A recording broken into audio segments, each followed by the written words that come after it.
So there is one new video every day, and yeah, I am also going to be doing a giveaway over on Patreon. One of the people who are on Patreon, who are members of my Patreon, I guess that's how you would say it. I'm just going to randomly pick one person and they will get an entire year of Patreon access for free. So head over there. All you have to do to enter is be a Patreon. I will pick the winner on December 31st, and then they will get the rest of the year, or I guess of next year, Patreon content, 12 months free. So head over there for those two great things happening, and let's get into our case. Okay, let's get into our case today, which is actually part 2. So if you haven't watched part 1 yet, head over to that. I will link it up above and get caught up so you will know what's going on in part 2. Okay. Where we left off, William Wallace has just given police the name of a man who he thinks may have killed his wife. He tells police that Richard Gordon Perry, who worked with him at an insurance company, may have had a motive. I guess that William had confronted Richard Perry on more than one occasion. Basically, he was catching him embezzling the insurance money. They would walk around and collect insurance premiums. And Richard Perry, on more than one occasion, would come up short with his insurance collections. So, he was basically stealing from the company, and William found out about it, and he got fired because of it. William told police that Richard Perry had been inside of his home before. So remember we talked about how William had a lot of kidney-related health problems. Well, when William was very sick and couldn't work, Richard would take over his route. And he said he would come to his house and put the money that he had collected inside the cash box that had been robbed. So not only did he know about the cash box, he knew exactly where they kept it. So police decide they need to bring in Richard Perry. He had an alibi for the night before the murder when the suspicious call to the chess club was placed. And he also had an alibi for the night Julia was murdered. He had been with his girlfriend, and she confirmed this with the police. Now, interestingly, the night of the murder, very late that night, while the crime scene was still being investigated, like around midnight, Richard Perry took his car to Atkinson's all-night garage. He told the worker that he needed his car cleaned, like deep cleaned inside and outside, like right now. The guy who worked at the garage said Richard seemed very worked up about having his car deep cleaned right then in the middle of the night, and he was like, the car looked clean, but he insisted on having it done. So this mechanic cleans the outside of the car, and he starts on the inside. He opens the glove compartment and takes out this leather baseball mitt, and it was soaked in blood. And he got super nervous. He didn't want to ask Perry about it, so he put it back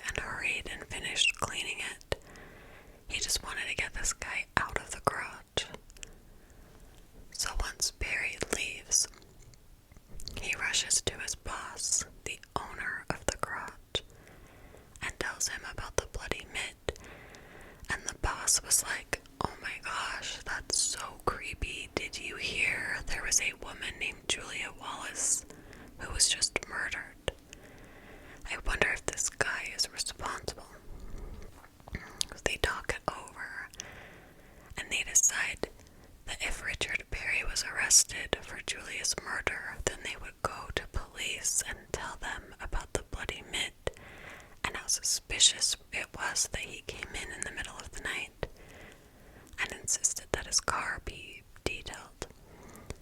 But they decide not to get involved unless they need to. So, the investigators, as well as the medical examiner in this case, had pretty much decided that William was guilty right from the beginning, and they didn't really look anywhere else. Now remember, the medical examiner had noticed this tiny drip of blood on the toilet, and he decided that the killer had gone upstairs and washed up after killing Julia. They did do a test on this blood to see if it was human or not. And also because it was found on the toilet, there was a possibility it was menstrual blood. They were able to confirm that the blood was human. Julia's body was taken to a mortuary, and they determined that she had been grabbed by her neck and hair at some point during the attack. She had burns on her dress, which indicated that she had fallen into the fireplace at some point as well. Her underclothes were handmade, and she was wearing money tucked into like this little pocket that had been sewn into her corset. She was also wearing a handmade diaper. Now remember, she was much older than she had told everyone she was. The Wallaces had a maid who worked for them named Sarah, and Sarah helped in the home. She was very close with Julia, and she helped Julia a lot because she was also very ill a lot. Investigators brought Sarah to the crime scene and asked her if there was anything out of place. She noticed a large piece of iron in the parlor fireplace was missing. Then they brought William back in and asked him if anything was missing, basically the same question. And he doesn't say or notice that this piece of iron is missing. And I guess this piece of iron was used to brush out flames in the fireplace. And it was about the size of a candle. When they asked the medical examiner about this piece of iron, like if it could be involved in the murder, he tells police it was definitely the murder weapon. But Sarah tells them that it was super rusty. There was rust all over this little iron. It was almost like a pipe. So the medical examiner said that it was definitely the murder weapon, but no rust was found on Julia's body, not in her wounds or anything. But this information was ignored, and it was determined that this iron pipe was the weapon. Police are still trying to figure out where the call to the chess club had originated from, and a switchboard operator was able to determine that it came from a phone booth 400 yards from the Wallace home, right next to the tram stop that William would have used to go to the chess club. Julia's autopsy was completed, and the medical examiner estimated her age to be about 55 years. This was what he wrote in his report. Julia was in fact 69. There was a recent bruise on her upper arm, but no other signs of violence previous to the attack that killed her. Her hair was matted with blood and brain tissue. The autopsy report said, quote, "I am of the opinion that the death was due to fracture of the skull by someone striking the deceased 3 or 4 times with a large, hard-headed instrument." They also found raisins, intolerance and masticated carbohydrates in her stomach. And they believed likely she had eaten a roll or a scone or something along those lines with raisins and currants in it shortly before her death. Now, William had told police that just before he left the house, he and Julia had eaten scones. So, this lines up with the evidence. He also said this was around 6 p.m. But remember, it had been determined by the medical examiner that she was dead before 6 p.m. But we know her time of death had not been accurately obtained. The investigators had taken William's clothing to analyze it because whoever committed this murder would have been covered in blood. But there was not a single drop of blood found on his clothing. One of the officers working the case said, quote, "I remember one of my colleagues remarking that if Wallace was a criminal, he had not only committed a crime, but perfected a miracle. To have escaped from the murder room as clean as he went in was like taking a shower or a bath without getting wet." Investigators would later try to explain the lack of blood by saying that he had committed the murder completely nude, except that he was wearing a coat. So he was naked under this coat. He killed her. The coat kept him from getting blood on his body, and then after he killed her, he took the coat off and placed it under her body. Which, remember, she was found lying on a coat.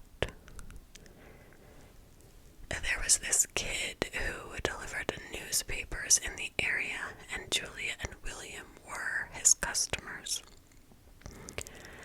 So he took a paper to their house every day, and he was talking to some of his friends about the murder, and I guess a lot of his friends worked in the delivery businesses, like milk delivery, bakery delivery.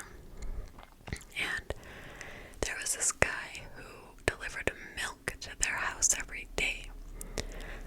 And he said that he had delivered milk to Julia that day around 6:45. And they're all like, wait a minute. The newspapers are reporting that the bakery delivery guy was the last person to see her. But it was in fact this milk delivery kid named Alan. Everyone was like, Alan, you have to go to police and tell them this. Because, William is being blamed for her murder, but your statement completely changes the timeline. So 14-year-old Alan goes to the police. He goes to the Wallace house because police are staked out there. And they're trying to keep the house all locked down or whatever. So he goes to their house. An officer talks to him. He tells the officer that he saw Julia alive at 6:45 that evening. And the officer tells him not to mention that to anyone, and then sends him home. But this rumor would get out, and people would begin talking. But most people believed Alan was just mistaken. Rumors began to spread that William had been involved in several extramarital affairs. I mean, at this point, people are just making stuff up to add little tidbits to the story.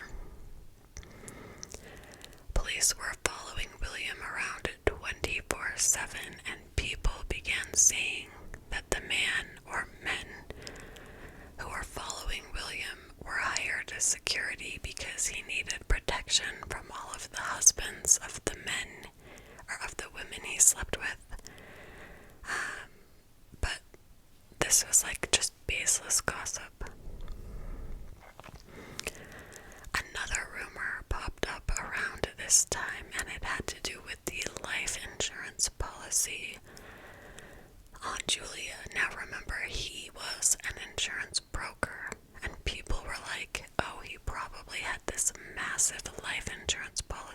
claim on Julia and then killed her for the money.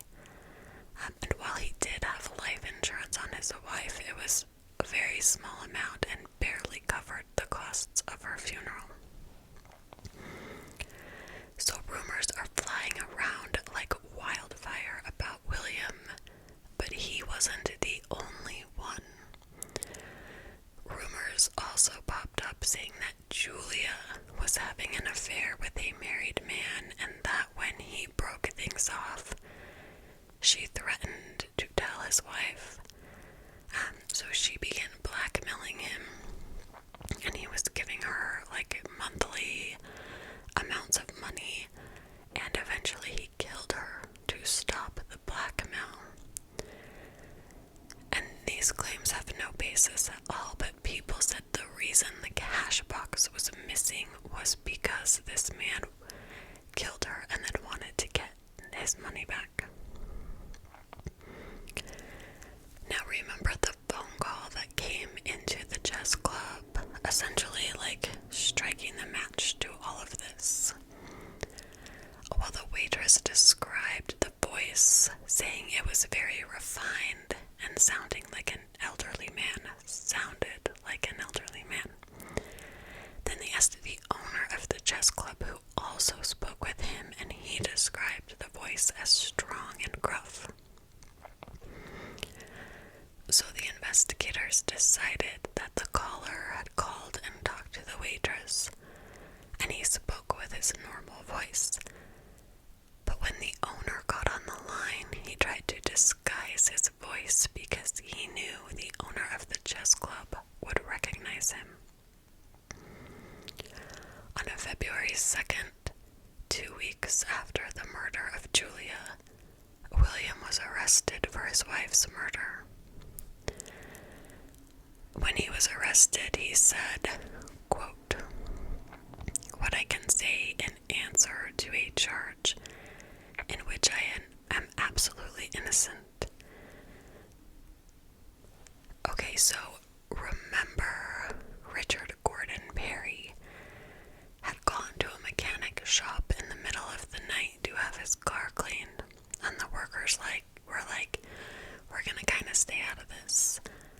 But when news of William's arrest began to spread, John Parks, the mechanic, decides to go to police, and he tells police about Richard coming in and insisting his car get cleaned, and about the bloody, soaked baseball glove. And police never do anything with this. They never even look into it. In their eyes, they already have their suspect. Things only got worse for William when his trial began. The lawyer who began the trial included 18 untrue statements right away in his opening statement. And his statements weren't exactly flat-out lies, but he was definitely bending the truth to make the evidence fit the narrative that he was trying to spin. For example, he said that William was seen outside his house at 7 p.m. by a witness, but the witness said he saw William outside the home closer to 6:30. So he's bending the timeline to try to make William look guilty. He also told the jury that they had confirmed that the call to the chess club was made. 2 different people spoke on the phone. Different people had spoken on the phone that night. But this was never confirmed. There was no way to confirm this because they never found the caller. So there was some super shady stuff happening, and there were several witnesses who had seen William or Julia throughout the night, and their testimony would have really shaken the prosecution's timeline of events of the murder. And coincidentally, these eyewitnesses who had seen both the victim, and or the suspect, were never brought in to testify or were never brought in to tell what they saw to the jury. was able to make a statement during the trial in which he said, quote, "I plead not guilty to the charge made against me, and I am advised to reserve my defense. I would like to say that my wife and I lived together on the very happiest of terms during the period of our 18-year marriage, and our relations were in complete confidence and in affection for each other. The suggestion that I murdered my wife is monstrous. That I would attack and kill her to all who know my name is unthinkable."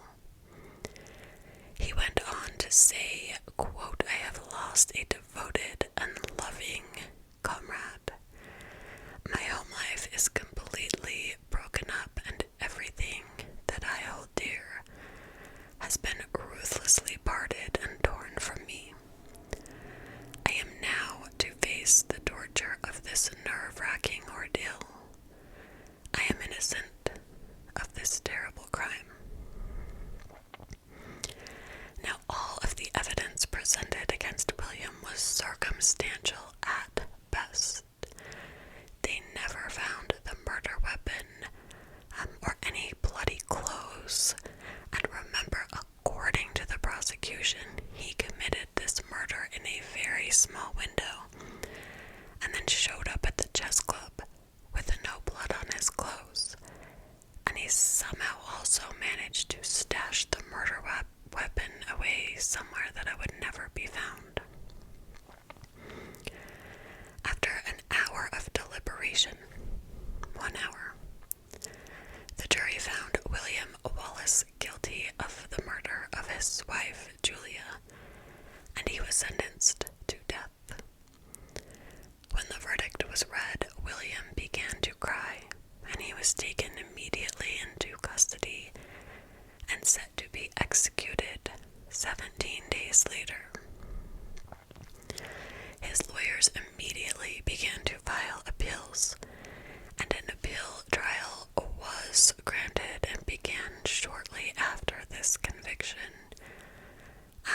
During this appeal process, there were 3 judges who would determine the outcome. After hearing the evidence, or the lack of evidence in this case, these judges noted the complete lack of evidence and just said that it was not enough to convict William. They also noted that the jury was hostile and biased against him, and it was determined that the case against the appellate was not proved with certainty, and William Wallace was acquitted and walked out of jail that same day. Now, people were pretty split on this outcome. His co-workers threw him a party to celebrate, but on the other end of things, some of his neighbors and people who he had considered friends had completely turned on him. People would show up at his house and yell at him and taunt him. They were just awful to him. They would run away from him if they saw him on the streets. So he eventually moved up to northwest England. But these rumors followed William, and basically the rest of his life he was harassed by people. He suffered from depression and really struggled with dealing with Julia's murder and the brutality of it. On February 9th, 1932, William was admitted to the hospital for emergency surgery. He stayed in the hospital bedridden until he died on February 25th, 1933. His last words were to his nephew, and he said, quote, "Do good with your life." He was buried next to his wife, Julia.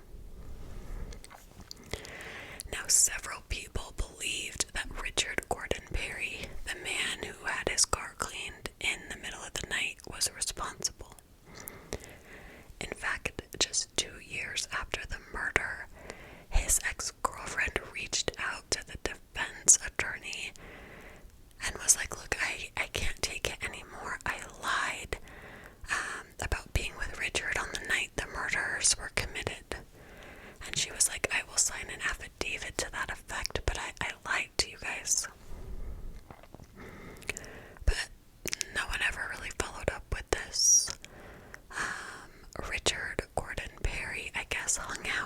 chess club and easily could have seen William's name on the scheduled chess matches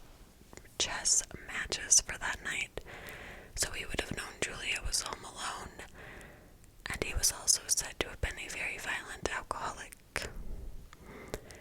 But he was never charged with anything, and Julia's murder still remains unsolved. That is all I have for you on this case. I hope that you guys, like, I usually don't cover older cases, so I hope it was kind of a nice, like, switch up. I got all of the information for these two videos from a book called